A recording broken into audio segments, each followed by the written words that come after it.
Restauration Afrique TV, à travers l'ONG Mara, avec ses partenaires, ils ont décidé ensemble de vous montrer la vérité en face. Et aujourd'hui, la phase 2 de nos émissions de débat concerne les fondements de nos familles, les fondements familiaux. Nous avons constaté certainement qu'il y aura un lien entre les fondements de famille et l'affranchissement de l'Afrique. C'est pourquoi nous avons invité ces éminentes personnalités. Et ma première question, selon vous, pour tout le monde est prophète, ce qui est surtout pasteur est prophète, a priori, après que l'Éternel a augmenté la quantité à certaines personnes et on les respecte avec tout ce qu'il faut comme respect. Merci.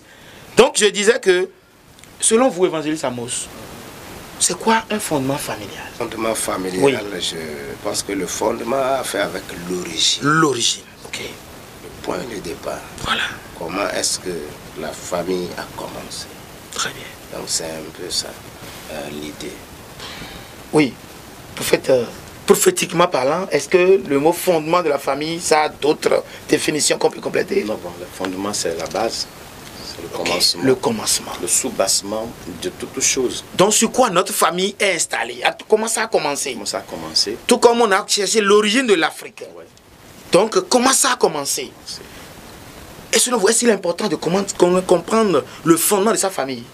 Oui, ceci est important parce que lorsque nous regardons déjà dans le livre de Matthieu chapitre 1, oui.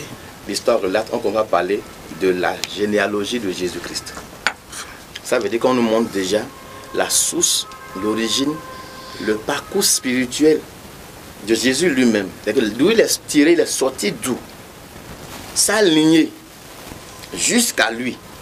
On parle de génération, 14 générations, 14 générations, 14 générations, jusqu'à lui, Jésus, pour montrer un peu ses origines. Donc, nous avons aussi le monde qui a ses origines. Genèse 1, Genèse 2, nous explique un peu comment la terre a été créée. Donc, il est normal que chaque individu, chaque chrétien, toi chrétien qui m'écoutes, toi qui as fui ta famille, aujourd'hui, de ce plateau, nous te parlons. Est-ce que tu connais ta famille? Est-ce que tu connais le fondement de ta famille? Est-ce que c'est pour rien que l'Éternel t'a placé dans cette famille? Pourquoi moi je ne suis pas dans ta famille et c'est toi qu'on a placé dans ta famille? Est-ce que tu as posé cette question-là? Les choses ne marchent pas pour toi certainement. Les problèmes sont là certainement. Tu pries, tu jeûnes, rien ne va. Les choses se compliquent de jour en jour. Est-ce que ce n'est pas parce que tu ne connais pas ton fondement familial? Parce que certainement dans le fondement familial, il y a des choses qu'on va voir. Nous allons évoluer dans le débat et les prophètes qui sont ici, les évangélistes, vont nous aider un peu. Mais selon vous, avant d'aller en profondeur, permettez-moi de vous demander une chose. Évangéliste Amos, est-ce que l'Afrique est sous la malédiction? Je dirais avec audace oui. Et vous aussi? Toute la terre est sous la malédiction. Donc c'est encore plus compliqué. Oui. Là, tous ont péché et sont privés de la gloire de Dieu. Amen. Ce n'est pas l'Afrique qui a péché. Tous. Donc prophétiquement parlant, toute la terre est même sous la malédiction aujourd'hui. On ne va pas venir sur ça aujourd'hui. Nous allons évoluer. Certainement, on va vous inviter encore pour que vous nous aidiez à comprendre. Les gens pensent que c'est l'Afrique. Mais vous dites encore que c'est plus large. Toi qui es de la diaspora, pays de l'Europe, pays de tout le continent, la malédiction est partout. Il faut que nous soyons unis dans le même esprit pour que la parole de Dieu a dit: si mon peuple, sur qui mon nom est invoqué, s'humilie et demande ma face, je vais répondre. Nous avons intérêt à rester ensemble. Ce n'est pas seulement l'Afrique, selon le prophète. Alors, si c'est ça, quelle est l'utilité de la connaissance? On avait déjà commencé un peu, prophète Dakwe, la connaissance des fondements familiaux. Selon vous, quelle en est l'utilité? Il faut que vous expliquiez ça correctement à tout le monde pour qu'on comprenne. Pour qu'aujourd'hui soit un nouveau jour pour chacun de nous. Merci beaucoup, monsieur l'animateur. Oui. Je pense que tout homme qui est venu sur terre a une origine. C'est vrai, tout à l'heure, on a dit que tout est esprit. Bon, laissant d'abord ce qui est esprit venir dans la chair, nous avons une origine, nous avons une famille dans laquelle nous sommes issus. Et nos pères, nos parents aussi, ils sont des descendants de certaines personnes. Donc nos origines parlent mieux que nous-mêmes. Vous voyez, aujourd'hui, je réponds, ben, c'est une personne de qui est sorti plusieurs autres personnes. D'après, c'est mon aïeul. Ce n'est même pas mon grand-père. Ainsi de suite jusqu'à moi aujourd'hui, mais ce sont les noms que nous avons pu garder pour dire, bon, nous constituons une famille. Donc, comprendre ce que je peux avoir comme difficulté ou comme bonheur aujourd'hui m'interpelle à aller demander, mais qu'est-ce que lui il avait déjà décidé par rapport à cette famille? Nous subissons beaucoup de choses aujourd'hui qui est dû aux décisions qui ont été prises, aux engagements qui ont été pris, aux paroles qui ont été prononcées, aux comportements, aux rites qui ont été déjà établis d'avance par nos parents qui influencent notre vie d'aujourd'hui. Bibliquement parlant, la Bible dit que Adam et Ève étaient dans le jardin en paix. Quand ils ont commis le péché, ce péché a engendré tout ce que nous voyons aujourd'hui, comme problème, comme difficulté. Donc, le fondement du péché a commencé où? Dans Adam. Ça a commencé dans le jardin. Et les conséquences, la division que nous vivons aujourd'hui, les difficultés, la maladie, la souffrance, tu mangeras la sueur de ton front. Tout ça a commencé à la base dans le jardin d'Éden, après le péché. Donc le péché est l'origine de toutes les peines et les douleurs que nous vivons aujourd'hui. Mais ceci s'est perpétué dans le temps. On peut dire, mais Adam est mort, pourquoi ça continue? Parce que c'est dans le sang. Nous avons hérité tous le mal que nous avons aujourd'hui dans le sang. Le sang contient des informations qui vont de génération en génération. Et ces informations doivent être traitées pour donner ce que nous voulons voir réellement. Donc nos fondements sont importants pour qu'on puisse les savoir. Ouais, dans la famille de David, j'ai fait un constat personnellement. J'ai essayé d'étudier la vie de David. David a commis, on l'appelle l'adultère. Il a pris la femme de Uri et a tué Uri. Et après, il a pris cette femme. Et quand le prophète Nathan est parti le voir, il lui dit, David, voilà un homme après, avec une jeunisse, une brebis. Et quand il a eu l'étranger, il a plusieurs plutôt. Quand il a eu l'étranger, il est parti prendre celui qui a une seule brebis et a reçu l'étranger avec. David dit, quoi? Dans mon royaume, celui qui fait ça va payer ça 4 fois. Le quadruple. Et j'ai essayé de voir un peu. David a perdu 4 enfants. Le premier enfant qui est né de Bathsheba est parti. Adonijah suivi. Amnon. Absalom. J'ai essayé de regarder.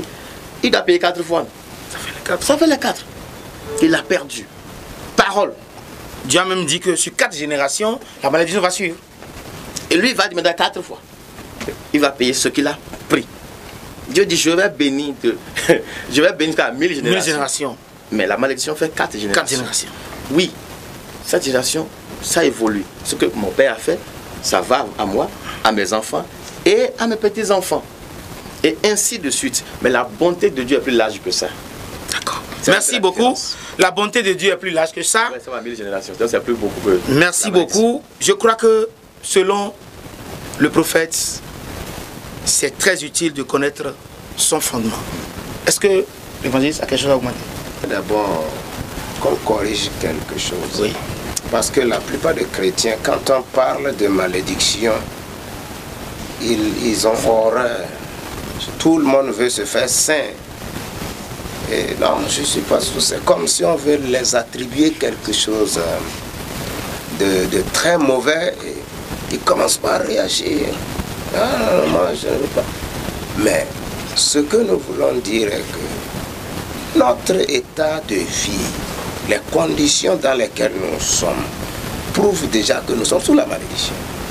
Sachez d'abord que Dieu lui-même a prononcé la malédiction sur toute la terre. Et il n'y a personne qui peut échapper à cette malédiction. Vous rejoignez encore le prophète oui. Qui a dit que la malédiction, ce n'est pas l'Afrique seule, la malédiction, que c'est toute la terre qui est là. La terre a été maudite. D'abord, vous êtes sous la malédiction de Dieu. Et ce que Dieu a dit est en train de frapper le monde entier. Donc ça, c'est la malédiction prononcée par Dieu. Et en dehors de ça, il y a la malédiction prononcée par les hommes. Et quand nous lisons dans le dictionnaire ce que c'est que la malédiction, c'est quoi? C'est prononcer des imprécations ou des paroles maléfiques pour qu'il arrive du mal à quelqu'un. Mais qui peut dire sur cette terre qu'il n'y a pas quelqu'un qui a prononcé le mal sur lui? Oui, donc tout le monde peut être sous la malédiction. Et tout le monde est déjà sous la malédiction. Nous devons comprendre que nous sommes déjà dedans. Mais nous ne sommes pas en train de dire qu'il n'y a pas le moyen de s'en sortir. Non. Mais avant d'être délivré, il faut d'abord comprendre sa condition. Voilà, sa condition. La Bible nous a dit que mon peuple est détruit parce qu'il lui manque de connaissances. Vous ne pouvez pas chercher la solution à un problème que vous rejetez. Mais lorsque vous reconnaissez que vous êtes dans un problème, vous pouvez maintenant vous lever. La Bible a dit quoi? Que Christ nous a délivrés de la malédiction. Christ, dans le livre de Galates, je pense le chapitre 3, à partir du verset 14 par là, Christ nous a délivrés de la malédiction.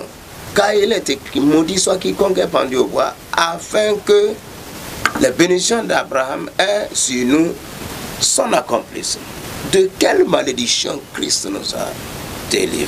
Donc s'il n'y avait pas de malédiction, la Bible n'allait pas dire que Christ nous a délivrés de la malédiction. Et la délivrance dont il est question, que Christ nous a délivrés, il faut qu'on comprenne que la parole de Dieu est parabolique et prophétique. Christ nous a délivrés, vous devez activer cette délivrance avant d'avoir accès. Vous pouvez avoir une carte SIM qui ne fonctionne pas, qui n'est pas encore activée. Vous pouvez avoir le téléphone, mais vous n'appelez pas. Vous pouvez acheter un téléphone ne veut pas dire qu'automatiquement vous avez accès aux appels. Non, il y a quelque chose à faire. Donc Christ nous a délivré la malédiction. Ce sont des paroles qui existent même avant que nous ne soyons nés. Mais il faut que nous revenions dans ces paroles. La Bible nous a dit d'abord que béni soit Dieu, le Père de notre Seigneur Jésus, qui nous a bénis de toutes sortes de bénédictions spirituelles dans les toutes sortes. Mais est-ce que tu as toutes sortes de bénédictions aujourd'hui? Est-ce que nous pouvons trouver toutes sortes de bénédictions chez toi aujourd'hui? Cependant, il nous a bénis de toutes sortes de bénédictions. Ça veut dire qu'il faut des processus, il faut la compréhension pour amener les bénédictions qui existent déjà dans l'accomplissement. Donc Christ nous a délivré la malédiction. Ou bien si quelqu'un en Christ, il est une nouvelle créature, les choses anciennes sont passées. Écoutez, c'est Dieu qui l'a dit, ce n'est pas Satan qui l'a dit. Dieu peut dire, les choses sont anciennes sont passées, mais Satan dit, les choses anciennes sont là, je suis toujours derrière toi. On oblige Satan avant qu'il cède. On ne cite pas les paroles. Même quand Jésus citait les versets bibliques contre le diable lors de la tentation, rappelez-vous très bien que la dernière parole que Jésus a dite, c'est arrière de moi, Satan. Et c'est ça qui a point d'exclamation. Beaucoup de gens mentionnent les versets bibliques que Jésus a utilisés pour renvoyer le diable, mais ils ne disent pas qu'il a crié sur lui avec violence avant qu'il ne quitte. La preuve est que quand Jésus a donné les versets bibliques, Satan aussi a donné pour lui. Merci beaucoup, c'est fort, parce que l'Esprit de Dieu est en train de nous saisir à l'intérieur profondément, parce qu'on sent en nous que la chaleur est là, et tout est là, parce que ça c'est la chaleur spirituelle qui est là. Je vous remercie beaucoup. J'ai retenu une phrase importante de l'intervention de l'évangéliste Amos, qui dit: vous ne pouvez pas rechercher la solution à un problème que vous rejetez. Vous ne pouvez pas rechercher la solution à un problème que vous rejetez. Cette phrase, pour moi, c'est une phrase prophétique. C'est une phrase qui peut délivrer quelqu'un. Là où tu es maintenant, revisite toi-même. Tu ne peux pas rechercher la solution à ton problème alors que tu ne reconnais pas qu'il y a problème. Bien-aimés, chers amis, chers téléspectateurs, nous sommes en train de finir, d'évoluer, de finir dans notre émission, parce qu'il nous reste quelques points seulement à aborder. Mais, permettez-moi encore, il y a un spiritualiste, bon, un pasteur, que je ne veux pas citer, qui a démontré que les éléments essentiels constitutifs d'un fondement spirituel sont au nombre de 16. Je vais citer quelques-uns et vous allez aider les auditeurs. On ne peut pas tout traiter aujourd'hui, mais je vais citer quelques-uns de ce qu'il a dit et vous allez donner vos avis et nous expliquer certains. Il a parlé de l'autel, les différents autels que les gens ont installés dans la famille. Il dit que l'autel, c'est un élément de fondement et on peut installer des autels pour du bien ou pour du mal, qu'on le veuille ou non, c'est un fondement. Toute maison a un fondement basé sur les autels. Et ils ont parlé également du sacerdoce ou d'un sacrificateur, c'est-à-dire que toute maison a un sacrificateur de base. C'est par lui tout a commencé. Et les autres maintenant sont venus pour compléter. Ils ont parlé des alliances sataniques. Celui-là a fait des alliances sataniques pour installer le royaume, pour installer le pays, pour installer la ville, pour installer la maison, la collectivité.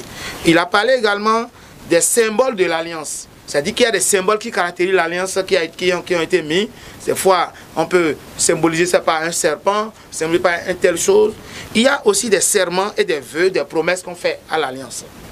Donc, il a cité 16, il a parlé des serments, il a parlé des clauses. Il a dit qu'il y a des clauses pour signer cet engagement. Il y a eu des clauses au départ. Donc, ils se sont entendus sur certaines choses avant d'évoluer. Il a parlé également des sanctions. C'est-à-dire que quand il y a clause, il y a sanction. Donc, il y a des sanctions qui sont prévues. Bien sûr, en cas où vous ne respectez pas les clauses, voici les sanctions qui ont été prévues. Il y a le contenu ou la teneur de l'alliance. Ils ont parlé de ça aussi. La réclamation, les différentes réclamations qu'on peut avoir. L'onction de l'alliance. Il a parlé aussi de ça. Il a parlé aussi du masque ou des voiles de couverture. Donc, on dit pour telle alliance, pour tel fétiche ou telle chose, il faut porter tel habit, il ne faut pas porter telle chose, il ne faut pas porter telle chose. L'esprit territorial ou l'esprit supérieur, il a dit qu'un environnement est gouverné par un esprit, mais s'il y a plusieurs esprits, il y a un esprit supérieur qui incarne. Il a aussi parlé, bien sûr, du registre des événements ou des transactions. Il a parlé des scarifications, des tatouages. C'est-à-dire qu'on fait des signes pour notifier que tel est de tel clan, est de tel fétiche, est de telle chose, des tatouages. Il a parlé des sceaux également et des portes. Ces éléments qu'il a pris en compte, chacun de nous doit maîtriser ça dans sa famille. Que pensez-vous, prophète Daniel? Merci, je pense que c'est un sujet très intéressant. En tant que prophète, je pense que c'est le truc que nous vivons tous les jours, que nous constatons et que nous travaillons avec. Dans la défense des familles, il y a lieu de connaître certaines vérités spirituelles. Je ne parle pas des réalités, mais des vérités. Quand il parle de ces éléments sont réels. C'est une vérité, il a dit. On peut en trouver plus. Les autels, quand il a dit en premier, c'est vous qui avez dit ça. Oui, c'est. Dans le jardin, Dieu a créé d'abord toute la terre. Et il va faire un jardin où il met Adam, la première famille. Donc ça, c'est déjà la première famille. Dieu les a donné une maison. Il constitue leur lieu, leur demeure, où ils vivaient en paix, en joie, avec tout le confort nécessaire, où ils devaient rester pour toujours. Mais lorsqu'ils ont violé la loi établie, c'est Dieu même qui a dit, ça, vous n'allez pas toucher à ça. Le jour où vous allez manger ça, vous mourrez certainement. Ça veut dire que le premier à instituer la loi, c'est Dieu. Et cette loi est accompagnée, c'est comme un contrat. Si tu fais ça, tu auras ci. Donc déjà, il y a déjà des clauses dedans. Il y aura telle conséquence si tu fais ci, si tu fais ça. Donc, tout ce que vous venez de citer, c'est une vérité. Et cela est d'abord la fondation de cette famille-là. Dieu nous a établis, nous a mis dans tout le confort nécessaire, mais il nous a interdit telle chose. Donc, il y a les interdictions. Dieu aussi est le Dieu des interdits. Tout est permis, mais tout n'est pas utile, a dit la Bible. Donc, il y a des interdits déjà même dans le jardin. La loi a été établie par Dieu, non pas les hommes. Dieu même a établi la loi au commencement dans le jardin. C'est lui qui a mis l'arbre là, dans le jardin. Ce n'est pas l'homme qui l'a inventé. C'est Dieu qui a mis ça dedans. Il dit, si tu touches, tu mourras. Et quand elle a touché, la mort est intervenue. Le malheur est venu. La séparation avec Dieu, la séparation entre la femme et l'homme. Vous imaginez ce jour-là, ce qui est arrivé, Adam disait, Adam est parti rester, s'il avait salon, il était parti dormir au salon. Comme ça se passe aujourd'hui dans les foyers. Donc tout ce que nous vivons aujourd'hui dans nos familles diverses s'est produit depuis le jardin d'Éden. Les crises de famille, les malcompréhensions, la haine, la division a commencé entre Adam et Ève, qui a été perpétuée par le sang vers les enfants, Caïn et Abel. Tout cela a évolué jusqu'à nous aujourd'hui. Nous sommes héritiers par le sang, qui parle mieux que toute autre chose sur la terre. Le sang est puissant, ce qu'on n'a jamais pu fabriquer jusqu'à aujourd'hui. Ça a un impact fort que nous pouvons continuer. Donc, celui qui parle de ces éléments, un autel, c'est un lieu de contact entre le divin et l'humain. C'est un lieu de contact entre le spirituel et le physique. Et il n'y a pas d'autel sans sacrificateur. Il n'y a pas d'autel sans esprit. Il n'y a pas d'autel sans sacrifice. Il n'y a pas d'autel sans alliance. Il n'y a pas d'autel sans des clauses de contrat. Donc, il y a toujours un impact derrière. Ça peut être divin, ça peut être satanique aussi. Donc, tout cela, aujourd'hui, a été la base. Dieu m'a été le premier à bâtir un autel dans le jardin. Dans le jardin. Quand l'homme a péché, qu'est-ce que Dieu fait? Dieu même tue un animal. Il est le premier qui a tué un animal. Ce n'est pas l'homme qui a commencé. C'est Dieu même qui a tué à cause de l'homme. Il tue un animal. Le sang a été versé. Voilà. C'est un autel qui a été levé. La peau a été utilisée pour couvrir quoi? La nudité de l'homme. Donc, tout cela aussi a travaillé à bâtir l'autel. Qui a enseigné à Caïn et à Abel à bâtir des autels? C'est Dieu qui a commencé. Les parents les ont dit, quand on avait commis de péché, ça a été comme ça. Donc le moyen pour communiquer avec Dieu à nouveau, c'est d'élever des autels afin de pouvoir entendre sa voix. Et jusqu'à aujourd'hui, on continue par le faire sans le savoir. Nous sommes tous des bâtisseurs d'autels. Nos parents, Abraham est le meilleur bâtisseur d'autels dans la Bible quand j'ai fait des études par rapport à ça. À chaque lieu, il arrive, Genèse 12, verset 8, Abraham éleva un autel et invoqua le nom de l'Éternel. À chaque moment, Dieu lui parle, il élève un autel. Il est en difficulté, il veut écouter Dieu, il élève un autel. Mais aujourd'hui, dans nos églises, dans nos assemblées, partout où nous prions, ce sont des autels. Tout lieu où les hommes vont se rassembler pour dire, nous allons invoquer Dieu ici, nous allons écouter Dieu, nous allons entendre Dieu, est un autel qui est bâti parce que déjà nous invoquons, nous savons, nous sommes conscients qu'il y a la présence d'un esprit supérieur à nous qui veut communier avec nous. Donc ces lieux constituent des autels, mais quand il y a autel, il y a des sacrificateurs là. Il y a forcément quelqu'un qui parle devant, qui sait traiter avec l'esprit derrière l'autel. Donc je pense que c'est tout un ensemble de choses qui aujourd'hui évoluent dans le temps. C'est pas seulement en Afrique, hein, parce que on parle de l'Afrique. Non, c'est dans le monde entier. Je sens que ce débat est un débat très large. Et je vais revenir encore à l'évangéliste. Voilà une liste. Et en parlant tout à l'heure, en faisant les liens tout à l'heure, le prophète a augmenté un thème que j'ai écrit déjà. Il a pas des interdits que j'ai mis encore pour compléter ma liste. Selon vous, est-ce que cette liste-là, est-ce que c'est vrai?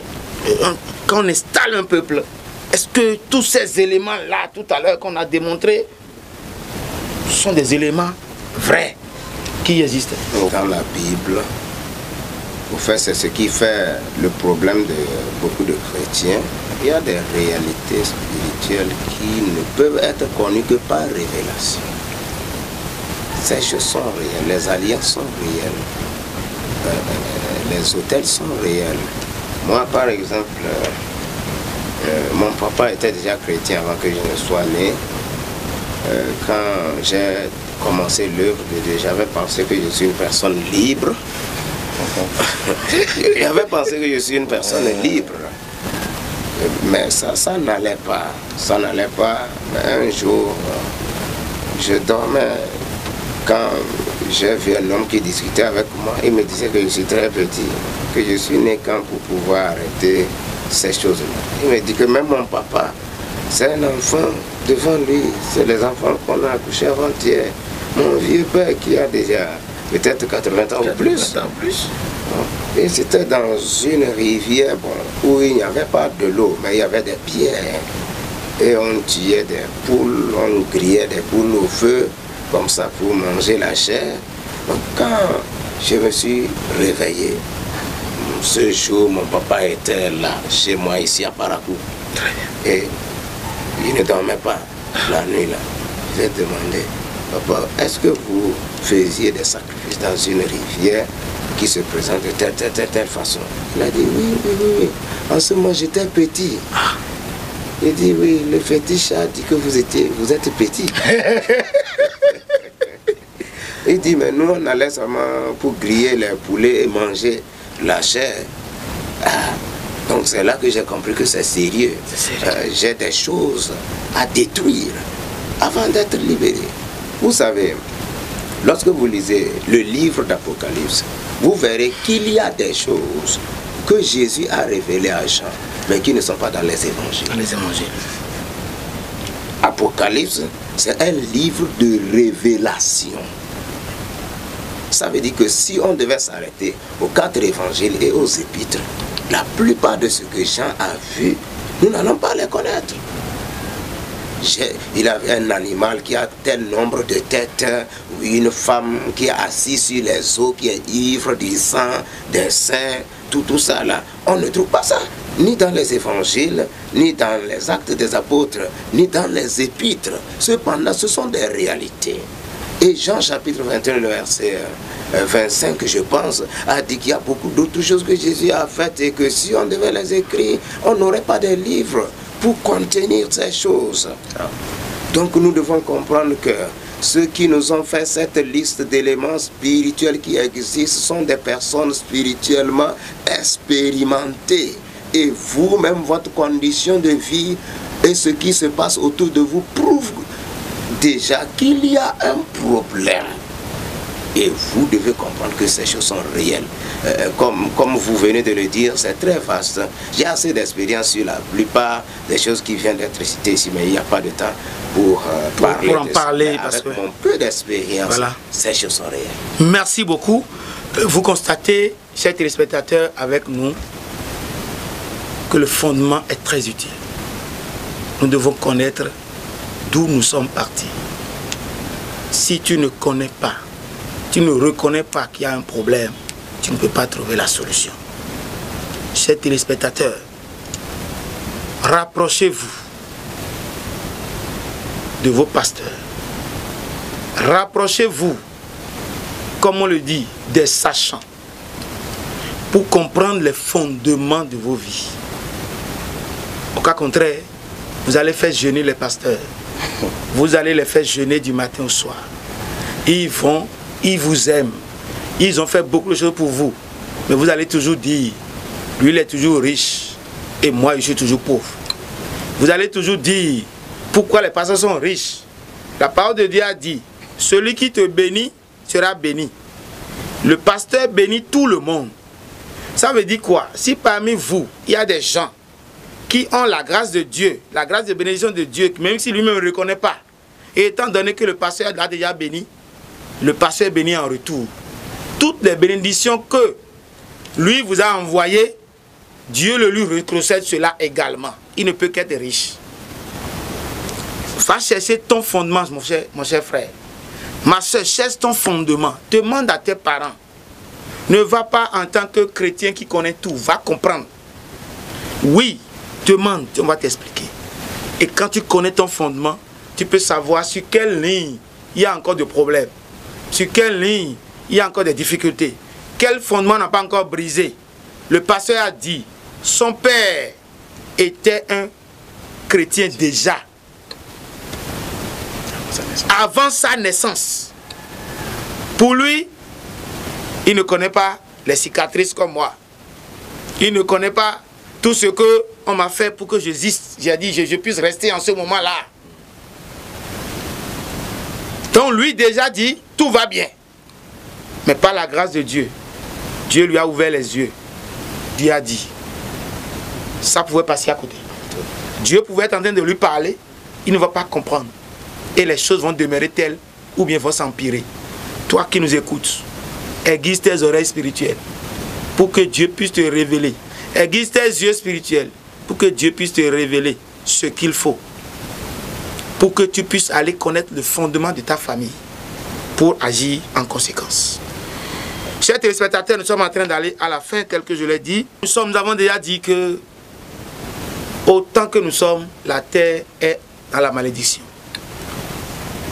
J'aimerais en un mot demander au prophète Dakweh de nous faire alors la similitude entre nos fondements familiaux et le problème de l'affranchissement de l'Afrique?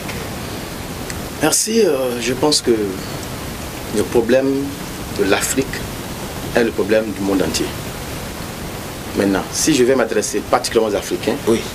je dois partir d'abord du fait que nous devons repartir à la famille. Si nous pouvons refonder nos familles, si je peux le dire, il faut qu'on puisse revoir l'éducation à la base dans nos familles.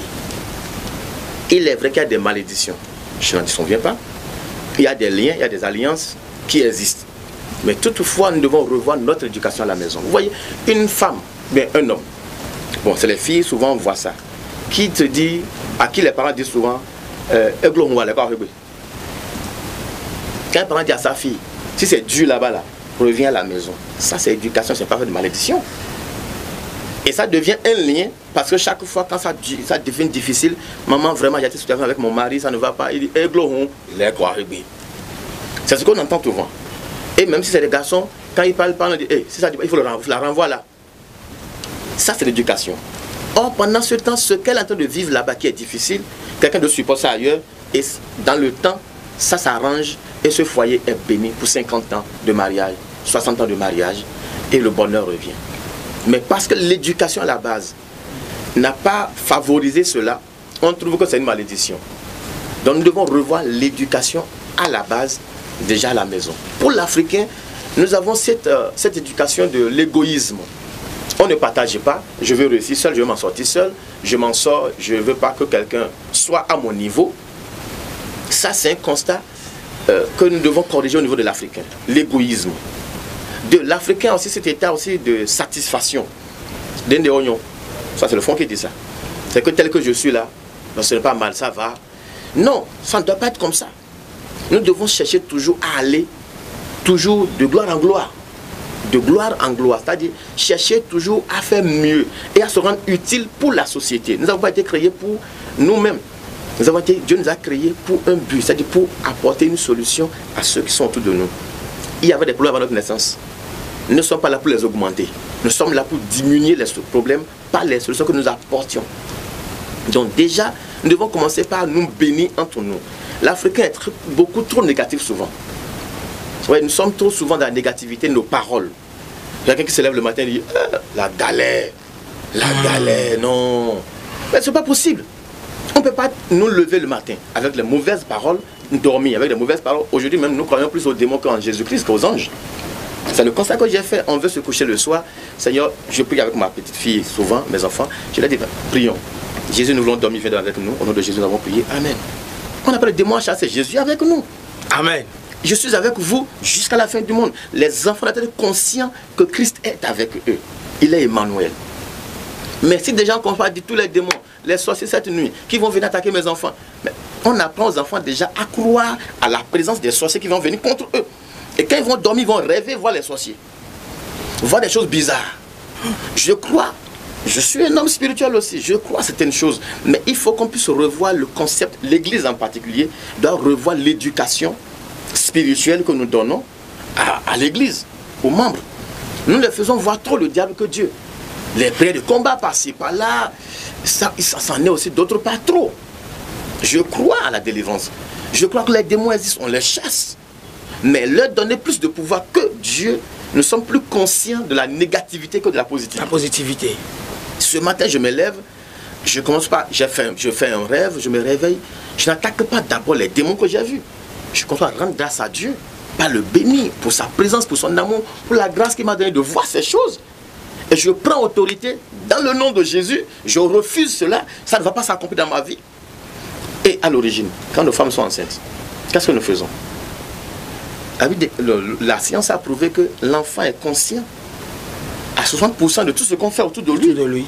Donc nos tempéraments, nos paroles, tout ce qui se passe entre maman et papa et l'environnement affecte déjà l'enfant à l'origine. Donc l'Africain doit comprendre cela.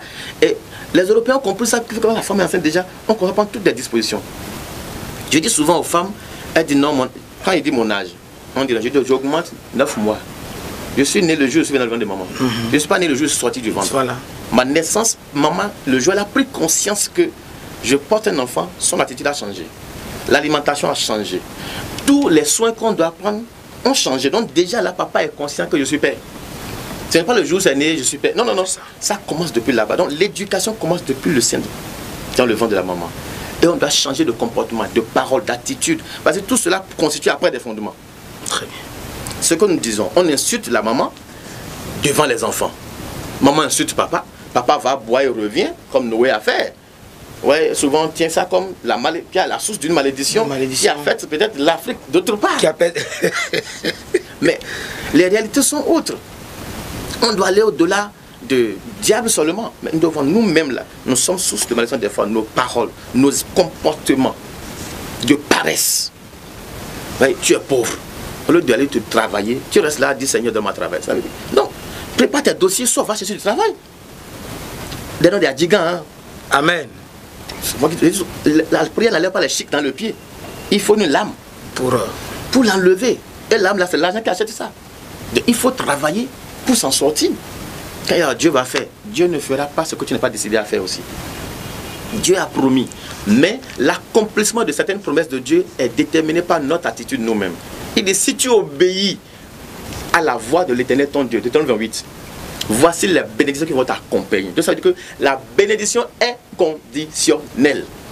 Et la malédiction aussi est conditionnelle. Donc si l'Africain, les familles africaines veulent vraiment être affranchis de tout ce que nous vivons, nous devons repartir à l'origine vers notre éducation. Notre éducation à la base, à la maison, notre vie quotidienne, les propos, les comportements, les attitudes, l'amour qui doit unir une famille et même dans la société. Nous devons savoir que mon frère, c'est mon frère. C'est pas parce que j'ai une position élevée que je dois le brimer. Notre attitude, de comportement, parole dans la société sont des fondements que nous posons pour la génération future. Donc, c'est simple, ce n'est pas compliqué, ce n'est pas seulement biblique. Toutes les confessions religieuses comprennent cela. Parce que naturellement, tout ce que nous disons et faisons pose des fondements pour l'avenir. Merci beaucoup. Évangéliste Amos, je vous pose la même question pour compléter tout ce qui a été dit ou bien pour contredire si vous voulez. Oui, Seigneur. Amen. Cette émission, il y a assez de choses à dire, mais je vais dire seulement peu de choses. Oui. Premièrement, je voudrais que les hommes de Dieu comme nous aident vraiment les chrétiens. Si je le dis, c'est parce qu'il y a même des hommes de Dieu comme nous qui rejettent certaines de ces réalités. Et c'est déjà un handicap pour l'affranchissement. Okay. Parce que si les personnes qui sont supposées prendre le devant, ceux qui sont supposés comprendre, mieux comprendre ces réalités, les ignorent, ça veut dire que l'affranchissement est en train d'être prolongé. Nous sommes en train de parler des malédictions, des fondements des autels. Ce n'est pas pour effrayer quelqu'un, mais c'est pour amener la connaissance. Paul a dit quelque chose. Il dit, nous n'ignorons pas les desseins du diable. Donc l'ignorance, tout ce que nous enseignons, c'est pour annuler l'ignorance. Pour ne pas ignorer que ces choses existent. Ce n'est pas pour paniquer. Comme le prophète l'avait dit tout à l'heure, moi, quelles que soient les attaques que j'ai reçues dans mon sommeil, je ne me lève pas pour attaquer directement le diable. Non, non, je ne peux pas. Les attaques ne peuvent pas me désorienter dans l'ordre de mes prières pour que j'abandonne le remerciement, l'adoration et que je m'attaque directement sur les coups de poing contre le diable. Non, Eliance, il y a beaucoup qui rejetaient la délivrance, mais aujourd'hui ils font la délivrance. La délivrance. Moi, par exemple, j'ai quitté une dénomination à cause de la délivrance. Mais dans cette dénomination, on fait la délivrance aujourd'hui. Et on m'appelle à revenir. Alors que l'instrument est utilisé ailleurs. Vous voyez ça. Mais ça n'empêche pas que de temps en temps, vous apportiez tout ce que vous savez de l'autre côté pour les accompagner. Tous ceux qui comprennent la vision, je suis toujours avec eux. J'ai une question pour vous. De façon spécifique, quel est le comportement dans nos fondements africains? Un comportement. Parmi tout ce qu'on a cité, un comportement africain, béninois, phare, qui est qui peut être la source de la colère de Dieu au quotidien sur la vie des peuples. Je peux directement mentionner l'idolâtrie. Prophète, aujourd'hui, je vous ai raté la parole pour finir avec le prophète. Prophète, selon vous? Bien, comme il a dit, l'idolâtrie est la racine de beaucoup de maux. Mais l'idolâtrie aujourd'hui n'est pas seulement en comportement, même en pensée aussi. En pensée. Merci beaucoup. L'idolâtrie. L'idolâtrie. L'idolâtrie. C'est simplement le fait de mettre autre chose à la place de Dieu. C'est tout. Ne cherchez pas loin. Ignorez que c'est quelqu'un qui a son monde. Toi, qui es élu quelque part. N'ignore pas que tu as été placé par quelqu'un. Ce ne sont pas les électeurs qui t'ont élu. Mais c'est Dieu qui a autorisé ça. C'est Dieu qui t'a placé. Parce que la parole de Dieu a dit, toute autorité est établie par Dieu.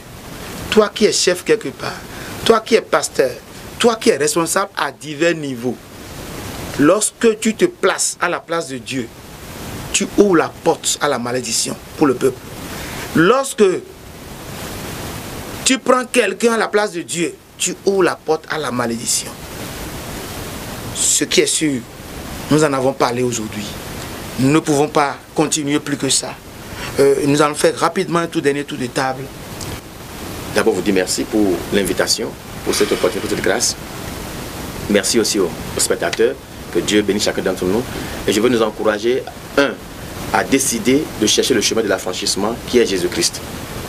Quand nous connaissons le Christ, cherchons à savoir ce qui ne va pas, cherchons les origines, parce qu'on ne peut pas traiter un mal dont on n'a pas connu son origine. Il faut découvrir d'abord, faire un diagnostic et voir qu'est-ce qui ne va pas et qu'est-ce qu'il faut corriger. Et dans la famille, précisément, nous devons revoir l'éducation. À la base, nos pensées, notre attitude autour de la famille doit commencer par changer. Si tout change en famille, le reste va changer autour de nous. Que Dieu nous bénisse. Merci à vous. Merci, prophète Dakpe Edmond. Je vais donner aussi la parole à l'évangéliste Amos Jean pour qu'il puisse nous dire réellement, est-ce que, tel que nous avons demandé tout à l'heure, sur une terre, est-ce que vous confirmez qu'avec Jésus-Christ, celui qui a Jésus est déjà affranchi? Et vous profitez à la fin également pour donner une prière à tous ceux qui nous ont écoutés, qui sont encore sous le joug de la malédiction. Ceux-là encore qui ne connaissent pas les différents éléments sur lesquels il faut travailler pour libérer leur vie. Vous allez en même temps profiter pour leur dire une prière, qui la distance n'est pas une barrière. À travers cette caméra, que le Saint-Esprit agisse dans chaque maison, dans chaque foyer qui nous écoute actuellement. Je vous laisse la parole. Merci beaucoup. C'est bel et bien possible de vivre sur une terre maudite et jouir de la bénédiction. Parce que la malédiction est tout d'abord relative. Elle est relative. Les signes de la malédiction sont souvent spirituels. Vous pouvez les briser dans votre vie. Dans le règne de l'esprit, chaque démon ou chaque idole connaît des personnes qui l'appartiennent. Et lorsque vous êtes sortis de leur enclos, ils le savent très bien que celui-ci ne nous appartient plus. Et vous savez, Dieu a dit à Josué, il dit, tout lieu que foulera la plante de votre pied, je vous le donne en héritage. Amen. Et dans Ésaïe le chapitre 1, le verset 19, il dit, si vous avez de la bonne volonté et si vous êtes docile, vous mangerez les meilleures productions du pays. Donc nous devons avoir la compréhension. Nous devons être occupés à prier pour briser les jougs. En dehors de ça, il faut mentionner que nous devons travailler. Les chrétiens qui se disent baptisés du Saint-Esprit sont souvent les plus paresseux, qui espèrent un miracle. Le miracle de Dieu part de quelque part. La multiplication des pains est partie de pain et de poissons. Et même après le repas, Jésus n'a pas accepté qu'on laisse les choses s'égarer. Donc le travail, beaucoup d'hommes de Dieu aiment seulement dépendre de la prière pour se nourrir. Dieu nous présente des opportunités. Amen. Il y a un temps même que la manne s'arrête. Et la manne ne tombe pas tous les jours.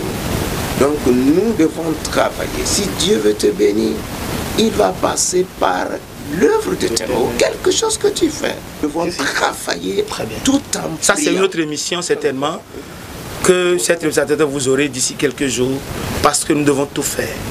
Il n'y aura pas d'indigents parmi nous, au nom de Jésus. Donc, c'est un peu ça que je veux dire. Merci, vous allez profiter pour prier. Avant qu'on ne conclue, vous allez prier pour les hommes et les femmes qui sont assis dans leur salon actuellement en train de nous écouter. Priez pour que d'ici les jougs soient brisés à partir de maintenant. Nous prions au nom de Jésus-Christ.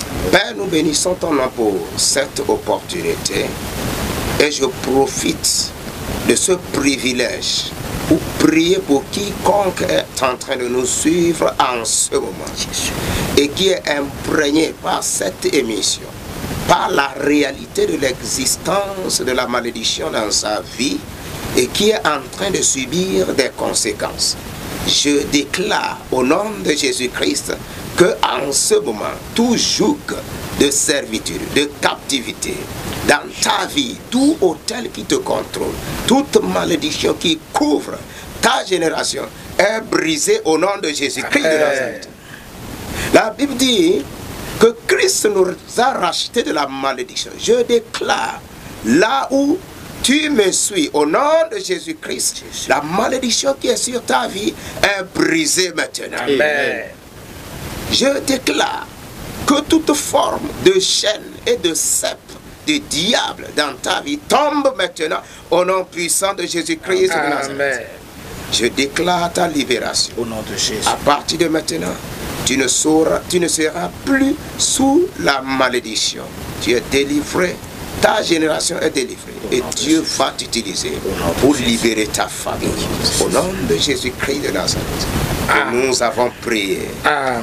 Amen. Chers téléspectateurs, toi qui te retrouves dans l'instabilité émotionnelle, dans la peur, toi qui te retrouves dans les maladies héréditaires, toi qui es dans une stérilité qui ne dit pas son nom, dans une impuissance sexuelle, dans d'autres problèmes de femmes, les familles brisées par le divorce, la pauvreté, l'incapacité de produire, toi qui te retrouves dans une condition pareille, cette émission est pour toi.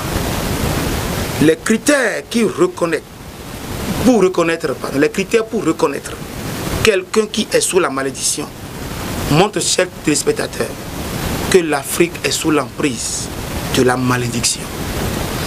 2 Corinthiens 9, 8 dit: et Dieu peut tout combler de toutes sortes de grâces, afin que, possédant toujours en toutes choses de quoi satisfaire à tous vos besoins, vous ayez encore en abondance pour toute bonne œuvre, selon qu'il est écrit: il a fait des largesses, il a donné aux indigents, sa justice subsiste à jamais. L'Afrique et son peuple, ses rois, ses dirigeants doivent chercher aujourd'hui, premièrement, le royaume des cieux et l'affranchissement, le développement durable. Les ODD pourront être une vérité tangible. Chers téléspectateurs, vous qui nous aimez, vous qui aimez l'Afrique, merci de continuer à nous suivre. À suivre votre chaîne Restauration Afrique TV pour de meilleurs hauts débats pour l'affranchissement.